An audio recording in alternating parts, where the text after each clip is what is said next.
turi mu mwanya wo kuvuza impanda. Umutwe wo kuvuza ijambo ry'Imana bivuga ngo kuvuza impanda, niko nabivuga, cyangwa se kurangurura cyangwa se kuburira.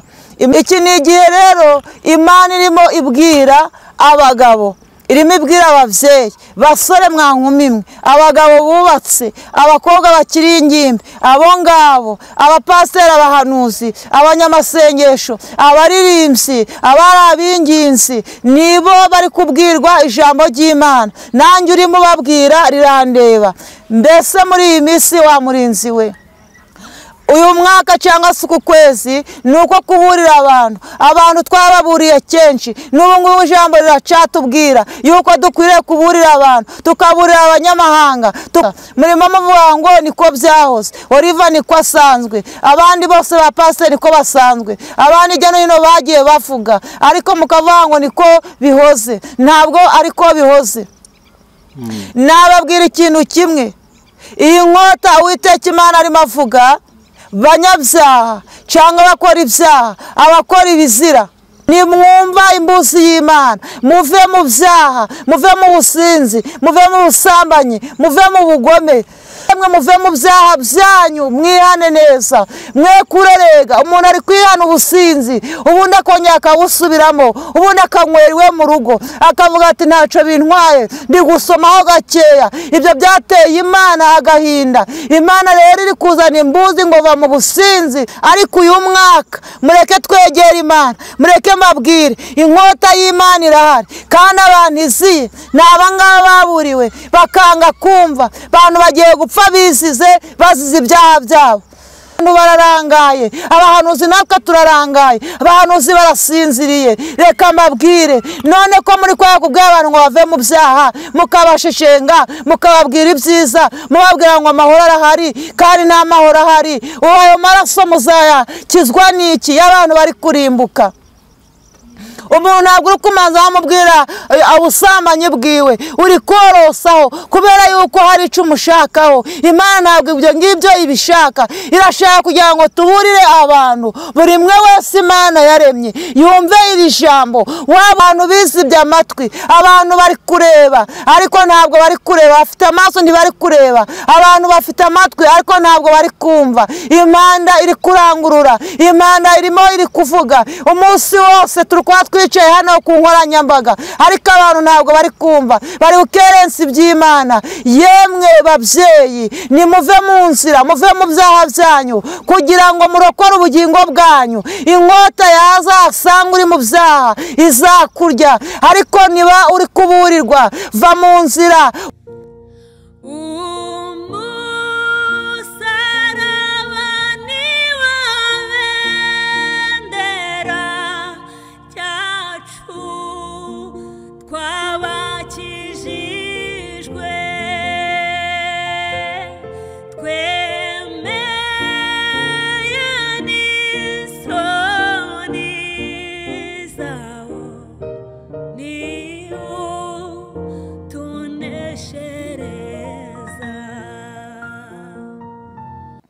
bakunze ijambo ry'Imana kandi bakunze ibiganiro byacu, reka tubasore twifurize amahoro y'Imana, twifurize umugisha w'Imana.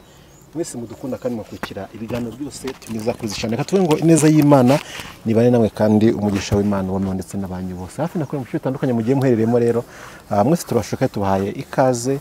Akavuga ngo mwahisemo neza gukurikira ijambo ry'Imana. Imana y'amahoro ije ibaha umugisha. Ushobora kudukurikira kutameze neza bitewe n'ibibazo bitandukanye byo mu isi, turi munsi turwana intambara ku manywa n'ijoro, ariko kandi ushobora kuba umeze gutyo.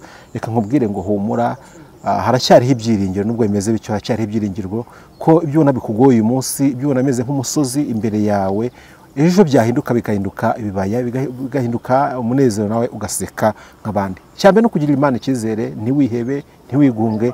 Yesu arahari kandi Yesu ashoboye byose. Ngize umugisha kandi ndi kumwe na Oliva, ne tugiye kwa nawe muri kano kanya. Reka muhe ikaze. Twari tubaze iminsi tutamubona ko dushimye Imana ko yamurinze. Oliva, uraho? Ndaho, ndashima Imana. Meze neza? Meze neza. Komera cyane. Hari umuntu uvuga ko ngo komera cyane. Makuki iminsi Oliva we? amakuru ni meza turashima Imana. Imana iracatuzigamye, iracaturinze, ikomeje kubana natwe, ntaye kubashashitse. N'uyu munsi twabyutse biremera. Umuntu yabyuka ariko ntiriwe mu isi, twebwe rero twayiriwemo n'imiryango yacu. Kandi namwe nsanze muri bazima abanyamakuru, namwe murashima Imana. Ni byiza cyane kandi ni iby'igiciro kandi nishimye. Nkunda kuvuga ngo ntabwo turi muri bomboni. Rero nshimye Imana kuko yaturinze, namwe muduteze amatwi Imana ikaba yabarinze. Nahageze rero ni njyewe Oliva mubona hano, umwana w'Imana. Nabyo ntabwo mu bakozi ndimo, ndacabivuga abakozi igihe cyabo cyararangiye. Rero Imana ibaha umugisha, abari kure, abari hafi, abari mu gihugu cy'u Rwanda, abari mu mahanga atandukanye. Ndabasuje rero mu izina rya Yesu, amahoro, uburinzi, igitinyiro cy'Imana kibabeho, ndetse mbifurije n'iherezo ryiza. Yesu azabampera ubugingo. Imana ibaha umugisha. Imana iguha umugisha, mwana w'Imana. Natwe twishimiye kongera kubonana n'umwana w'Imana. Oliva ni umuntu umaze kwisobanukirwa, ava mu bakozi ahindura identite cyangwa se ahindura ubwenegihugu, ajya mu bana b'Imana, yitwa umwana w'Imana, ko yamaze kumenya yuko umwana umukozi igihe kigera umukozi agatari umwana iteka ryose ahora mu rugo. Ahora mu rugo. Yego. N'ibyumba byose akabigeramo hose, mbese akarya n'inyama abandi barya ibijumba. Nta hantu abahejwe, ariko umukozi ariga kubyara ati taha, bakakwirukana, imvura yaba yaguye bwije, ibyo ntabwo bibareba. Iyo uri umukozi nta gaciro uba ufite. Ariko umwana hari igihe anagira agahinda akamubwira ati cishekere ihorere, ugasanga bamuhendahenda ndetse ugasanga bamukuyakuye. Ariko umukozi wapi, umukozi aba ari umuntu uri aho ngaho udafite icyo avuze, nta n'agaciro aba afite. Ariko umwana w'Imana ni uw'agaciro. Rero abantu b'Imana cyangwa abana b'Imana turaba agaciro. Amen. Ese Oliva, umuntu wabaye umwana iyo yananiranye yitwa ngo iki? Umwana yari umwana none ananiranye. Iyo ananiranye aba ari ikirara. Ikirara se kigomba kuba mu rugo? Ikirara ariko iyo yirukanye nta mpamvu. Iyo umwana yirukanye yivanye mu rugo, nta ruhare ababyeyi babigizemo, ari we wabigizemo uruhare, uraba mwita ikirara. Ariko niyo agarutse barongera bakamufata nk'umwana. Ariko niyo umwana yabikirara bujya aba ari uwawe, ntiwapfa gutaka. Hari ahantu ushaka ko tugera dutindaho gatoya. Uyu mwana yabaye ikirara, yavuye mu rugo, aragumya kwitwa ko ari umwana wo kwande? Bavuga ngo ni cya kirara cyo kwa runaka nyine. Ibyo azakora byose azabikora mu izina rya nde? Ibyo kwa Nepo, niba ari uwa Nepo cyangwa ari uwa Oliva. Uzamubona azabona ko ari umwana wa nde?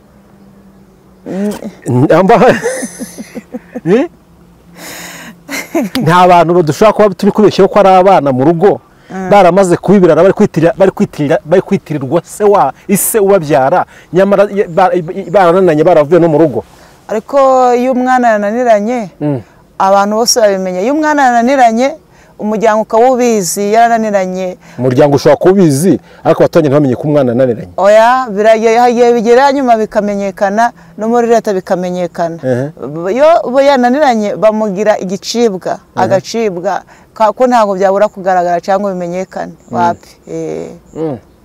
Ubu kwa mwana wabaye ikirara, atangiye karara mu biraro, atangiye karara mu migezi, atangira karara mu bitoki by'abandi babica, usanga yibye ibintu byose, nta na kimwe aba agitinya kuko yabaye ikirara nyine, akarara n'ahabonye. Ese nk'umwana wo mu rugo akatangira akajya nko mu bimogi no mu bizoga, agatangira agasinda, tumwita ngo ikiwe?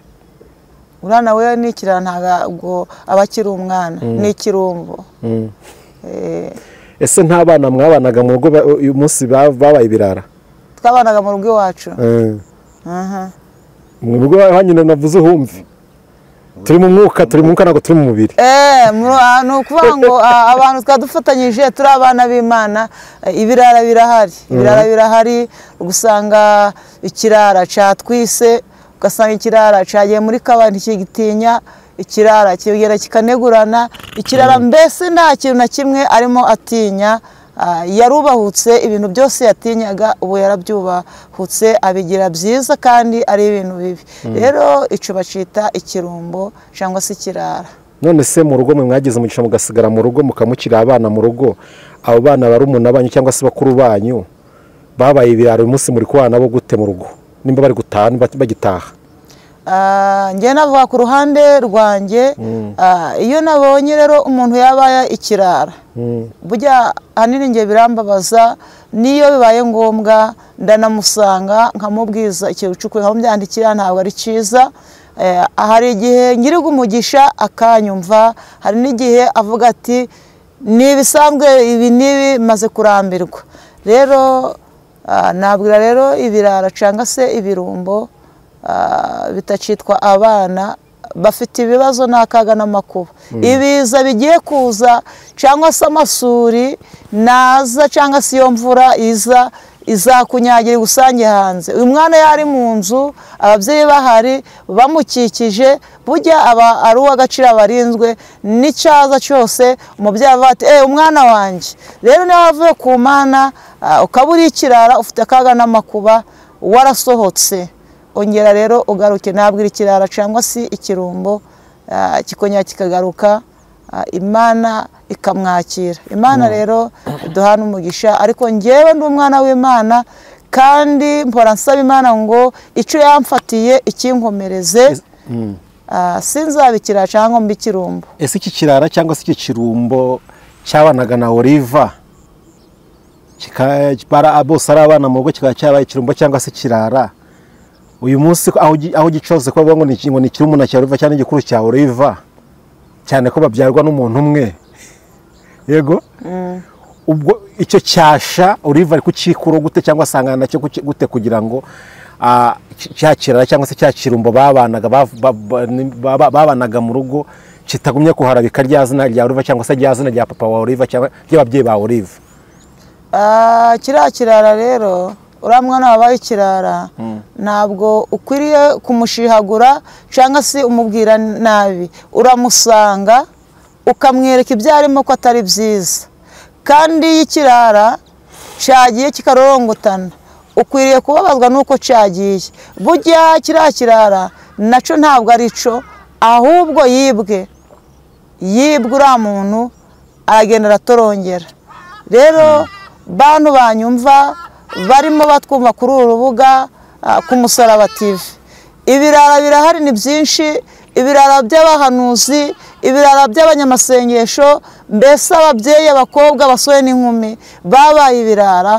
Icyo numva ni uko twabasanga tukababwira, bakongera bakagaruka, tukabereka yuko urugo bataye baroneragamo umugisha bakwiriye kurugarukamo, tudafashe iya mbere iyo kugenda tuba zenza hirya hino. Biriya ntabwo ari byiza. Bakora kuvuga ngo Yesu arimo apfusha, ariko abantu bakagira ute bagaseka. Rero ibirara cyangwa se ibirumbo tujye inama yo kuvuga ngo tubisengere. Ngewe rero twabwira Imana ngo idushoboze dusengere ibirara, tubwire Imana ngo Mana, abantu Satani yaboheshe iminyururu, Imana yongere igira ute ibagarure batabare, kandi yongere ibagarure mu nzira nziza. Biragoye rero kugira ngo ugarure ikirara, burya wapi biba binagoye, ariko hamwe no gusenga biremera. Imana ibaha umugisha. Imana iguha umugisha. Ese ntibyaba biri guterwa yuko bamwe hari aho bahuriraga, yenda twava nk'urugo batahamo, yenda bahuriraga aho mu makorari, aho mu masengesho, none urwo rugo bahuragamo bakaba batakirubona aho bahuriraga. Uwo mwana wabaye ikirara atanze impamvu yuko atakibona urugo ahuriramo n'abagenzi be, impamvu ntiyakumvikana buriya?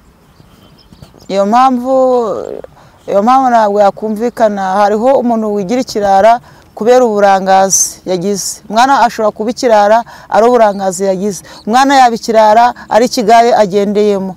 Umwana yaba ikirara kuko yarezwe nabi, ariko iyo umweretse inzira nziza n'umurengwe nawe urabajyana. Ariko yamaze kumenya neza yuko hari ahantu yibesha, akagenda mu kigare cyangwa se umurengwe cyangwa se kwa kundi kwirengagiza, ariko yabonye ko iyayobye arongera akagaruka, kandi umubyeyi akamwakira cyangwa se Imana ikamwakira. Ayo mahirwe bose niko bazayabona? Ntabwo ariko bose bazayabona. Cyane ko bayabona? Ntabwo bose ariko bayabona.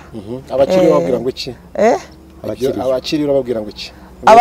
abakiriyo rero navuga ngo nibongere bagaruke, kuko ikirara nta byiza kibona. Ikirara gikubitirwa hanze, ikirara cyambara ubusa, ikirara kijyana mu nzu y'imbohe, ikirara nta buvugizi kiba gifite. Ariko umwana mu rugo aba afite ubuvugizi, ise aravuga ati uyu mwana wanjye, ugasanga afite ubuvugizi. Ariko iyo uri ikirara rwose nta buvugizi uba ufite. Ariko umwana yakiri umwana mu rugo, n'abaza n'ikinyoma bakamushinja ibintu bitariho, rwose aba afite ubuvugizi. Ariko niba ukiri hanze, nyabuneka nakubwira ngo garuka uve mu birara, wongere ugaruke mu rugo, Imana iguhe umugisha. Imana iguhe umugisha. Oliva, twari turi mu kanya k'impuguro zitandukanye no kuganira bitandukanye, kuko byose bifatanyiriza hamwe kutuzanira ibyiza. Reka tuguhe umwanya noneho utugezeho n'ubutumwa Imana ashyize ku mutima wawe.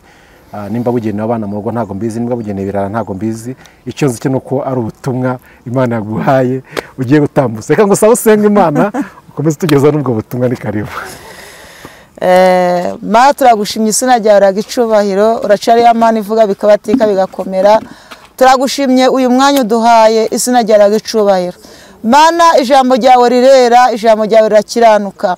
Mana ijambo ryawe ryabayeho tutarabaho. Sengeye ijambo Mwami Mana kugira ngo uze ururuke ubane nanjye, ugiye kurivuga Mwami ntaba ari njyewe. Sengeye imitima igiye kumva ijambo ryawe, Mana uzibura amatwi yabo. Mana databa twese iri jambo bibabere umushorera. Mana mu izina ryawe Yesu, mboje ikirere kizima, pfunza amarembo y'ikuzimu, mpamagaye ko n'igisiyo yawe, icubahiro cyawe kiganze, icyanye kibure mucunguzi mwiza. Mana haboneke icyawe, undinde kongera, undinde kugabanya, undinde kuvuga ngo uravuze utavuze, aho ku izina ryawe gicubahiro. Reka ruganze muri njyewe, kandi utegeke Mwami, kandi abumva ijambo nabo Mwami Uwiteka bakorere umugisha. Tubisabye twizeye mu izina ryawe Yesu, amen.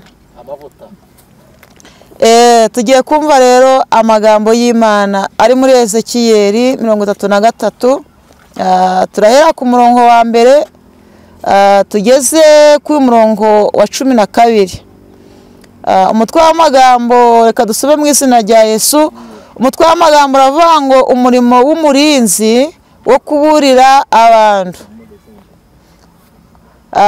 Maze ijambo ry'Uwiteka rinzaho riti, mwana w'umuntu, uvugane n'ubu bwoko bwawe, ubabwire uti ninteza igihugu inkota, abantu bo mu gihugu bakishakamo umuntu ngo bamugire umurinzi. Nabona inkota ije iteye igihugu, akavuza impanda ngo aburire abantu, maze uzumva ijwi ry'impanda wese ntiyite ku mbuzi. Inkota yaza ikamurimbura, amaraso ye abe ari we azabazwa. Yumvise ijwi ry'impanda ariko ntiyita ku mbuzi, amaraso ye abe ari we azabazwa. Ariko iyo yumvira imbuzi aba yarakijije ubugingo bwe. Ariko umurinzi nabona inkota ije ntavuze impanda, rubanda ntiruburirwe. Inkota niza ikagira umuntu irimbura, uwo muri bo azaba arimburiwe mu bibi bye, ariko amaraso ye nzayabaza uwo murinzi. Nuko rero mwana w'umuntu, nagushizeho kuba umurinzi w'umuryango w'Isirayeli. Nuko wumve ijambo riva mu kanwa kanjye, ubanyihanangirize, wa munyabyaha we gupfa ko uzapfa. Maze nawe ntugire icyo uvuga cyo kuburira umunyabyaha ngo ave mu nzira ye. Uwo munyabyaha azapfa azize ibyaha bye, ariko amaraso ye ni wowe nzayabaza. Ariko nuburira umunyabyaha ngo ahindukire mu nzira ye, azapfa azize ibyaha bye, ariko weho uzaba ukijije ubugingo bwawe. Nuko rero mwana w'umuntu, ubwire umuryango wa Isirayeli uku niko mvuga ngo ibicumuro byacu n'ibyaha byacu nitwe biriho, kandi bitwica nabi. None se twabasha dute kubaho?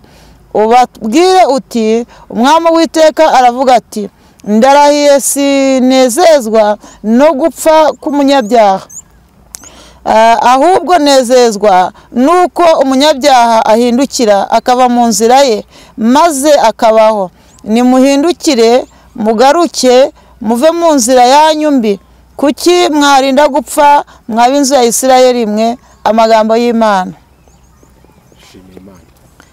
Rero ana amagambo y'Imana, wowe wabaye ikirara ukava mu rugo rw'Imana, noneho ntago turi mu mubiri, turi mu mubiri.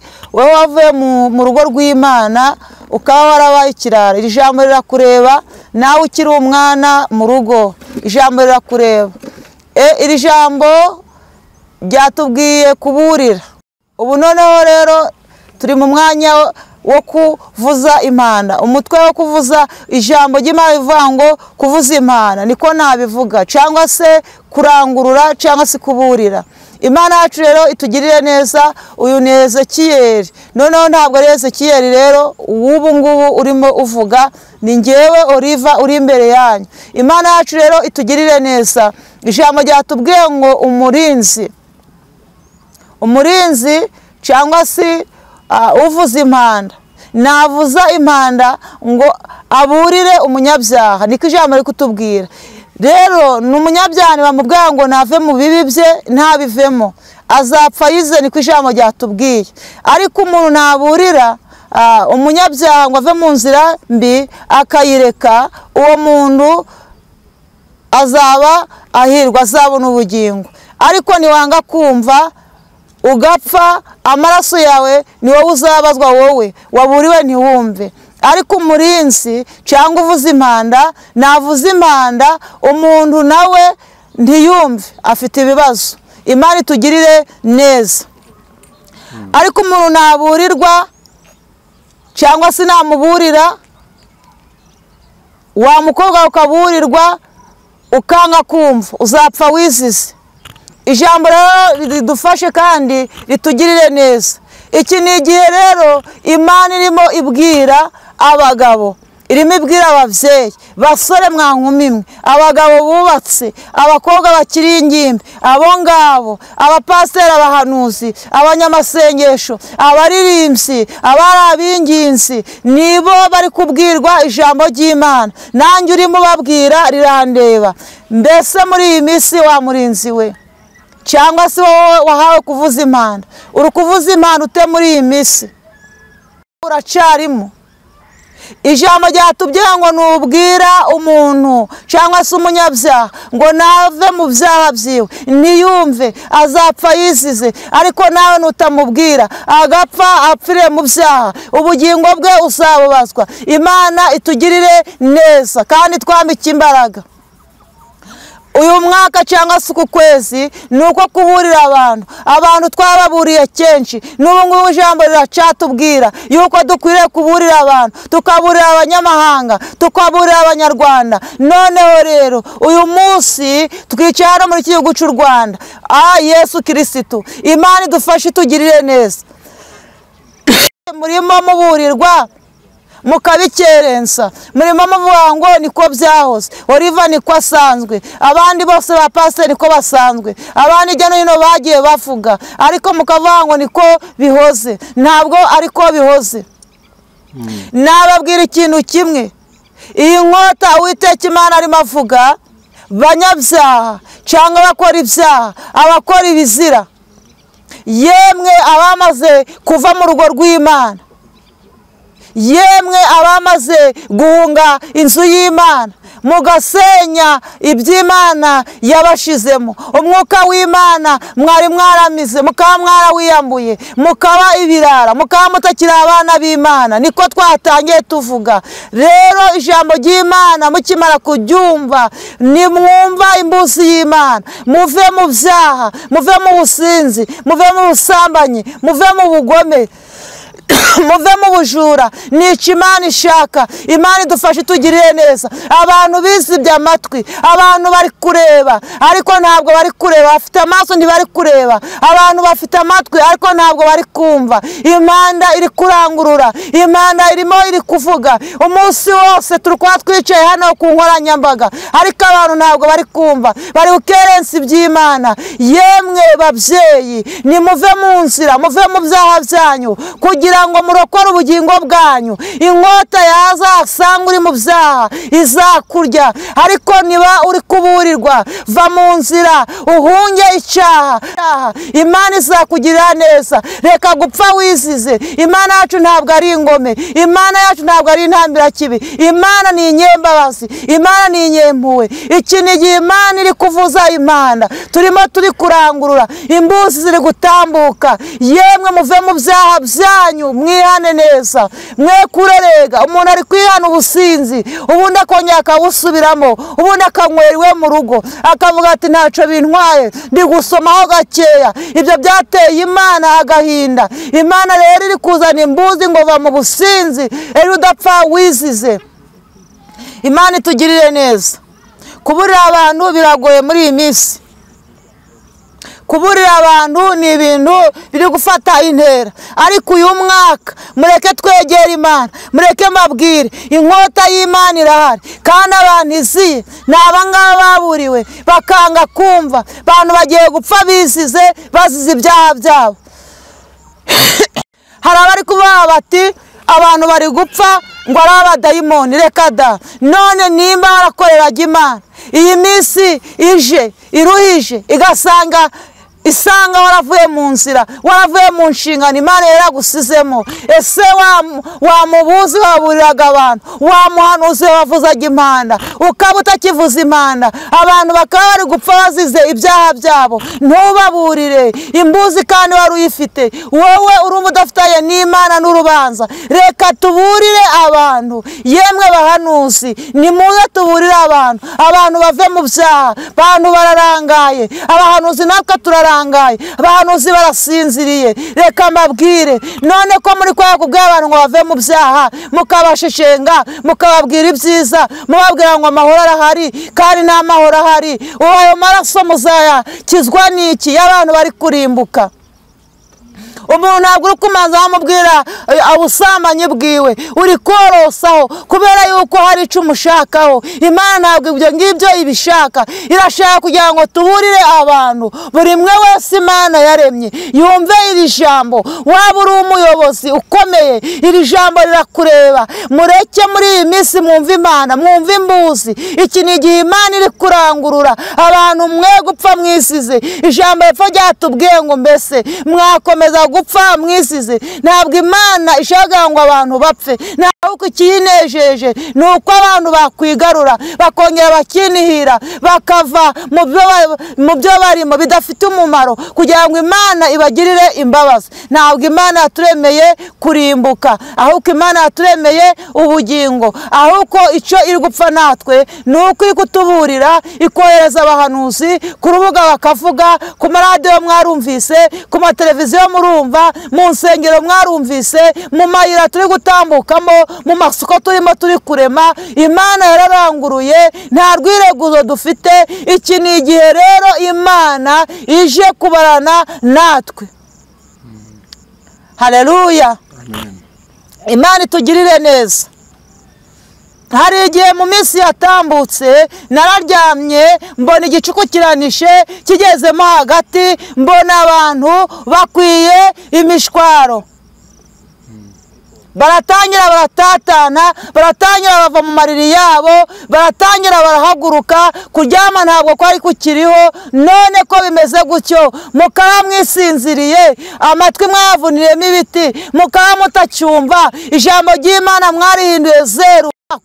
none ko nabonye habayeho kwira abantu baryamye igicuku kinishe kabona abantu baratunguwe kabona mbese hari gitumye bahaguruka bakangarana none kusinziriye imbuzi ukaba utakiyumva abantu barimo bakubwira bati nyabuneka mwihane biragenda gute mureke mbabwire barababwiye ngo nta nkota ariko inkota y'Uwiteka Imana irahari barababwiye ngo nta nzara ariko inzara irahari nababwiza ikintu cy'ukuri nimuve mu nzira nimuve mu bidafite umumaro kugira ngo Imana idufashe itugirire neza. Rwanda iki ni igihugu cyacu cy'u Rwanda Imana iri kurangurura yaje kumbwira ngo nimbarangurure mu matwi yanyu ninze kubabwira muve mu bizira byanyu muve mu byaha byanyu. Abantu benshi ibyaha birabaryoheye bibaryoheye nk'uko umuntu agotomera amazi mureke gugotomera ibyaha mureke gukora icyankana muri kukireba kugira ngo mutagibwaho n'urubanza. Mwaba mwararuhiye iki mwarumvise ijambo ry'Imana mwarangiza mukarimbuka Imana iturengere idufashe. Abantu benshi ubutunzi babwisingiyeho abantu benshi bahanze amaso ku butunzi abantu benshi bahanze amaso ku mafaranga ariko mureke mbabwire igihe cy'amafaranga kigiye kurangira igihe cy'ubutunzi kigiye kurangira cyenze umuntu wamize umwuka w'Imana akaba amutuyemo uwo ngo ni w'Imana iri bugire ute iri bugirire neza. Imana itwambike imbaraga dufashe. Ubutaha hari ikintu nigeze kuvugaho cyangwa se ku ijambo ry'Imana mvuga ku bantu bakoze divorce wowe watanze divorce akaba ubigiramo uruhare na nizi sana cyabivuga ukaba waragiye ukikuraho divorce ukaba ati ngenda divorce ukabigiramo uruhare ukajya kubisaba na nizi sana cyakubwira ngo imbuzi y'Imana ikugezeho kubwira ngo ufitanye n'Imana urubanza. Imana idufashe tugirire neza.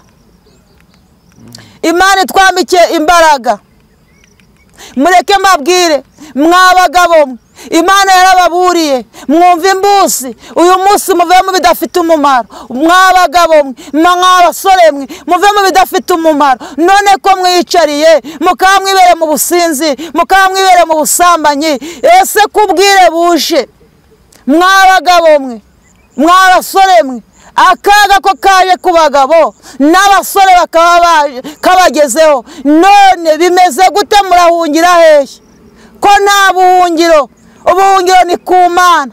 Mwabagabo mwegera Imana mwabasore mwegera Imana hari ikigiye gutuma musenyera amatakira ngo nta muntu ukibumva nta muntu ukibasengera nta pasiteri uzabasengera nta muhanuzi uzabasengera cyenze mwebwe ubwanyu ngo mwabagabo uyu mwaka mwongere mugaruke ku Mana mwongere muyegere mwabasore mwongere muyegere muyibaze neza muyisengeshe umwuka iteka kugira ngo Imana ibarengere muri aka kaga kari imbere. Imana ibagirire neza. N'iri joro naryo mwahura n'akaga akaga n'amakuba karahari hari abantu benshi bavuga mbese n'akaga kameze gute. Imana ibafashe ibagirire neza. Mwababyeyi nimusenyeshe umwuka iteka abantu muri kuvuga ngo murarushe muraremerewe ariko mwebwe muri gusenga muti kugira ngo Imana ibatabare. Abantu benshi bikurira ishuri bikurira intambara barimo barikurira murimo muri kwitotombera Imana ariko nimwongere mwumvire Imana kugira ngo mutagibwaho n'urubanza. Ababyeyi benshi mwakandamije abagabo banyu mwarangiza ngo muri gusenga iryo juru muri kujyamo ni iry'abaso cyangwa se iryo juru muri kujyamo ni irihe. Nkunda kubwira abantu nkababwirana n'izi saha abagabo n'utumana dutoya Imana yashizeho niba utubashe umugabo Imana yaguhaye ukiri gusenga mukirirwa mu butayu mukirirwa mu nzu y'Imana mukirirwa musenga muri kurihira ubusa imbuzi iri kubabwira ngo nimuve mu gasuzuguro mujye muganduka uko bikwiriye. Abagabo n'utumana dutoya Imana yashizeho niba utubashe umugabo wawe wamudamu ijuru ntaryo uri kurira ubusa kandi inkota niza izakunyuraho. Imana idufashe itugirire neza, itwambike imbaraga. Reka mbwire abagabo barushe baremerewe, Imana uyu mwaka ije kubarengera kandi ije kubaruhura. Amarira abagabo benshi barimo bari kurira, ariko Imana nyir'ijuru n'isi irambwiye ngo ije kugira ute kubaruhura. Imana itugirire neza. Bantu bamwe bari kuvuga ngo twaribeshe.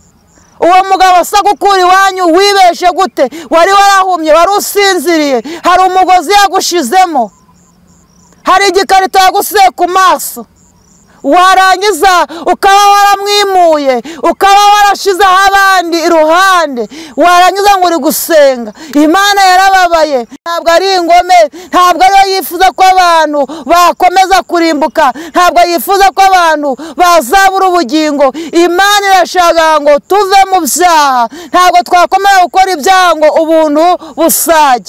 Imana itugirire neza. Banyarwanda, banyarwandakazi, nimwubahe Imana. Abadamu mwe, amarira y'abagabo benshi yageze imbere y'Imana. Imana ifite agahinda. Hari abatari agatera komandere bati wowe si uri umudamu se?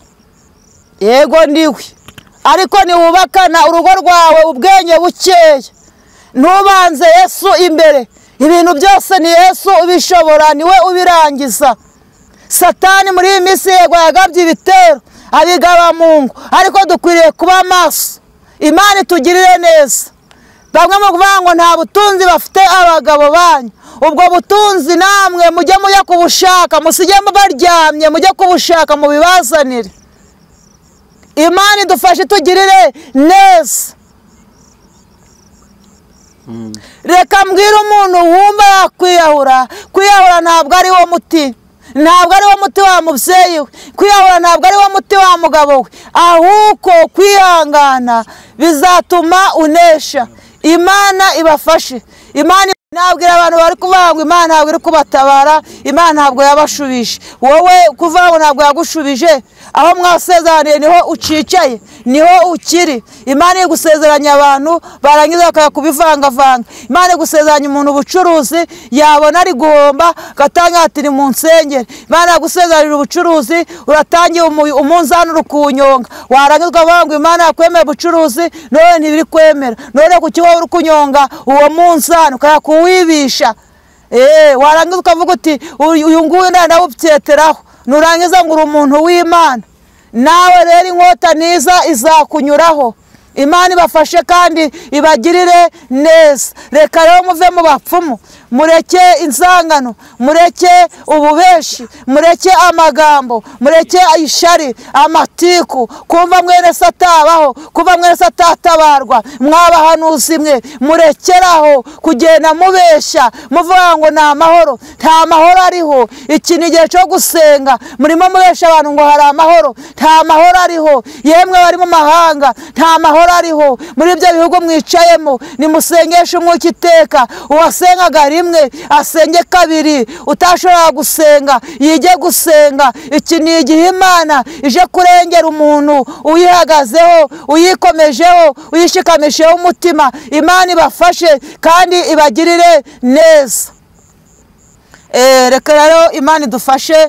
Bari mu mahanga, nimwumve imbusi y'Imana, nimuhunge muve mu byaha, nimuhunge inkota y'Uwiteka Imana itaraza. Banyarwanda cyane cyane rwose mwahunga inkota y'Uwiteka Imana, mukumva imbuzi z'Imana, mukava mu byaha, kuko Yesu cyangwa se Imana yavuze ngo mbese nifuza ko mwapfira mu byaha. Oya, ahubwo ni inyembabazi nabasabira ngo guhera uyu munsi ngaho nimwongere mugaruke. Abagiye kure y'Imana mwongere mugaruke. Imana ntabwo ari ingome, irabagirira ibambe n'imbabazi kandi bakureho uburakari bwayo. Ngiye nabifurije rero umugisha w'Imana ngo ubomeho. Imana ibafashe batabari barengere mu izina rya Yesu. Amen. Amen. Imana iguha umugisha kandi ikomeze kukwagura mu izina rya Yesu Kristo. Urakoze ku butumwa bwiza Oliver utambukije. Tujya dusata n'umusozi bitewe n'umugoroba. Nimba nta kindi waba wibagiwe mu by'Imana yari yaguhaye, uraduha nimero za telefone udusengera Imana. nomero ya telefone 0788 210 453. Imana rero ibaha umugisha. Amen. Nikaro dusengera Imana. Mana turagushimye izina rya gicubahiro, uri umukozi w'umuhanga. Mana twumvise ijambo ryawe. Ijambo ryaravuze ngo umunyabyaha naburirwa ntiyihane azapfa yisize, kandi mwami umurinzi cyangwa se uvuza impanda nabona data wa twese umunyabyaha icyaha gifite ntamuburire, ayo maraso uburira cyangwa se uvuza impanda azayabazwa. Reka muri iyi minsi rero mwami uha abantu kumva, kandi natwe washizeho mwami abahanuzi cyangwa se abavuga ijambo ry'Imana, reka uduhe imbaraga zo kuburira abantu mu izina rya Yesu. Mana guhera uyu mwanya abumvise ijambo ryawe bakuvuyeho, abacitse intege, abateneburutse bambike imbaraga bakimara kumvira ijambo. Mana bagaruke mu nzira yawe. Mana ukunda umunyabyaha ukanga icyaha, wanga icyaha bakunda umunyabyaha. Reka ufashe abantu rero, ufashe abanyarwanda, ufashe abari mu mahanga, ufashe mwami ibihugu bitandukanye, urengera ababyeyi, abasore n'inkumi, urubyiruko Mana ururengere, abasaza n'abakecuru. Mana igihugu cyacu kirengere kuko uri Uwiteka Imana. Natwe rero tugiriye neza, tubisabye twizeye mu izina ryawe Yesu. Amen. Imana iguhe umugisha Oliva, reka tuzasubire ubutaha. Amen.